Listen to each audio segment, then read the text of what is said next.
저는 일단 유동성 공급이 굉장히 중요하다 생각해요. 2021년도 상승, 2021년도 상승을 이끌어낸 건 아무리 생각해봐도 저는 유동성이었다고 보고, 코로나가 터지니까 이제 선제적으로 돈을 이제 밀어넣었잖아요. 돈을 시장에 팍 풀었는데 이제 거기서 이제 문제가 발생할 거라고 생각을 못하고 차츰차츰 돈을 좀 빼야겠다라는 시나리오에서 갑자기 이제 우크라이나랑 러시아랑 전쟁을 하게 되면서 지금 이 상황이 촉발됐다고 봅니다. 인플레이션이 갑자기 촉발됐다 보고.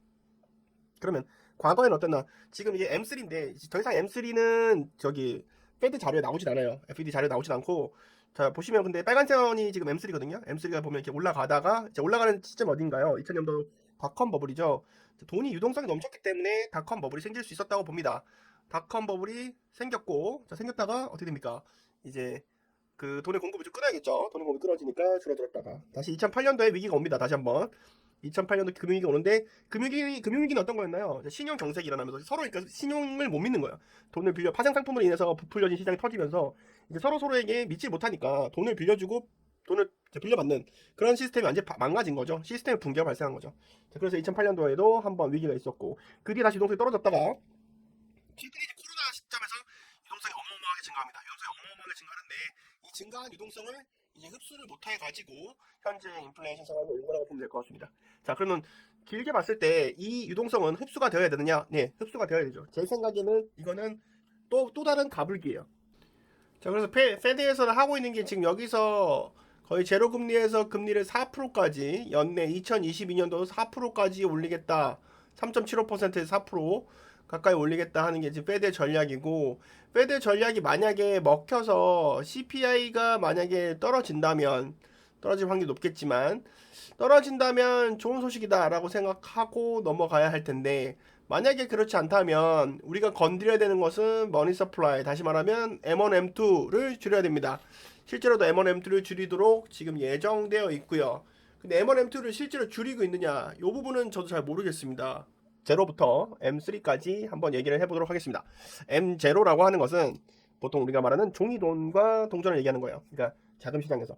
여기서 기준은 물론 한국인은 얘기가 될 수도 있겠지만, 우리가 지금 얘기하고 있는 기준은 미국 이야기입니다. 미국 통화 시장 내에 퍼져 있는 돈을 얘기하는 거예요. 그래서 미국 시장에서 퍼져 있는 M0가 바로 종이돈하고 동전, 우리가 보통 현금이라고 부르는 것들이 M0에 속하고요. M1은 M0 플러스 출금 가능한 은행 예금입니다. 다시 말하면 제가 언제든지 출금이 가능한, 그래서 이게 출금 가능한 은행 예금 말하는 거죠. 그러니까 통장에 예를 들면 우리 막 돈 쓰는 그거 있잖아요. 아무 때나 넣었다 뺐다 했을 수 있는 돈 한 몇백만 원씩 넣어두지 않나요? 대부분. 그래서 그 금액으로 뭐 예를 들면 돈을 이제 여유자금 비슷한 건데, 이거는 일종의 하여튼 뭐 사람만 다르니까 요거는 하여튼 그렇게 해서 플러스 해서 내가 은행에서 지금 언제든지 급하면 친구한테도 빌려줄 수 있고, 또는 누가 아팠을 때 바로 좀 쓸 수 있는 일종의 비상금 개념의 은행 예금을 M1이라고 표현합니다. 거기에 M2가 있는데요. M2는 M1에다가 앞에 있던 개념에 더 더해지는 거죠. 정기 예적금이라고 보시면 될 것 같습니다. 예금과 적금. 자, 약간은 문제가 있죠. 네, 급한 일이 있을 때 깰 수는 있긴 한데 깨면은 제가 손해를 보게 되죠. 이거보다 조금 더 단기적으로 쓸 수 있는 게 MMF라든지 CD가 있는데, 우리가 정기 예적금은 사실은 가지고는 있지만 그걸 항상 쓸 수 있지는 않죠. 이거는 급할 때 뭐 깨서 쓸 수는 있겠지만 보통 깨기는 애매합니다. 그래서 조금은 덜 현금화할 수 있는 자산이라고 보겠습니다. 여기까지가 M2인데 현재 시장에서는 M2 기준으로 많이 쓰는 것 같아요. 왜? 뒤에 설명하겠지만 M3가 더 이상 쓰이지 않습니다. 자, 그 얘기는 바로 뒤에 붙여서 제가 다시 설명드릴 텐데, M3가 더 이상 공개적으로 시장에 발표되지가 않아요. M3는 M2에다가 그러니까 기관이라 하면은 뭐 은행이든지 뭐 증권사 여러 가지 이제 그런 기관들의 MMF 플러스 그 외 추가 현금화 가능한 자산이라고 정의하고 있는데, M3랑 M2랑 같이 뭐 추이가 비슷하기 때문에 그래서 실제로는 M2를 기준으로 많이 보는 것 같습니다. 여기에 플러스 또 달라진 부분이 있다면, 여기에 플러스에서 2000년도 이제 후반으로 갈수록 지금 현재까지 2020년도까지 갈수록 여기에 재밌게도 비트코인 같은 이제 디지털 커런시도 여기에 포함을 시키는 사람들이 있습니다. 볼 때 저는 그게 타당하다고 봐요. M2 플러스 디지털 커런시죠. 디지털 커런시까지 같이 합쳐서 보는 그런 시각도 있다는 거, 그걸 말씀드리고요. 그래서 제가 찾아봤어요. 페드 자료를 보니까 2006년도부터는 M3를 사용하지 않는다고 합니다. 뭐 다른 게 아니라 요 M3가 영향을 끼치는 게 없어서 그냥 뭐 M2를 봐도 무방하겠다 뭐 그런 내용입니다. 그래서 M2를 기준으로 많이 사용이 되고 있다고 합니다. 자, 그래서 M2를 봤죠. 그럼 M2를 봐야겠죠, 우리는. 이제 이게 M2인데요. M2를 보시면 제가 2008년도부터 이제 볼게요. M2가 어떻게 되는지. 여기까지 지금 이렇게 색깔이 이렇게 된 부분이 리세션이에요. 리세션. 근데 이 부분에서 어떻게 됐습니까? 돈이 증가하고 있죠. 네, M2가 증가하고 있습니다. 빠른 속도로 증가하고 있는데, 자 여기서부터 시작된 게 계속 가는 거예요. 지금 계속 가고 있고, 2000년도에 들어서 여기가 이렇게 급격하게 늘어나게 됩니다. 자, 이 부분이 바로 제가 생각하는 이제 인플레이션의 이유 근거였죠. 그 전까지만 해도 사실 인플레이션이 가능했던 거는 일종의 사실은 이제 여기서 그 과학기술의 발전, 기술의 발전으로 인플레이션이 억제되고 있다 뭐 이런 식으로 믿고 있었는데, 사실은 이제 노동력이라든지 또는 중국의 영향, 여러 가지 싼 이제 원자재 가격들 이런 것들이 영향을 좀 더 끼쳤던 것 같아요. 그래서 지금 현재로 와서 보니까 아하, 엄청난 양의 유동성이 지금 흐르고 있다. 결론. 그래서 오늘의 결론. 지금 현재 시장은 오르고 있습니다. 예, 신나게 오르고 있습니다. 볼게요.